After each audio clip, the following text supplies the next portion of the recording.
Underworld don Dawood Ibrahim टोळीचा हस्तक आसिफ दाढीच्या मुलावर डॉकयार्ड परिसरात गोळीबार झाल्याची माहिती आहे। भायखळा नजीक डॉकयार्ड परिसरात आज संध्याकाळच्या सुमारास ही घटना घडली।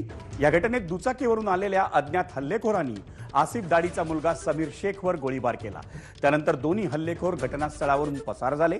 या घटनेत मांडीला गोळी लागल्याने समीर शेख जखमी झालाय। त्याला भायखळ्याच्या जे रुग्णालयात दाखल करण्यात आलं। या प्रकरणात भायखळा पोलीस स्थानक आणि क्राईम ब्रांचच्या पथकाकडून अधिक तपास सुरू आहे। त्यासाठी परिसरातील सीसीटीव्ही फुटेज आणि इतर पुरावे तपासण्यात येत आहेत। मुंबई पोलिसांनी दिलेल्या माहितीनुसार हल्लेखोर कोण होते आणि गोळीबारामागचं नेमकं कारण काय होतं याचा तपास सुरू आहे।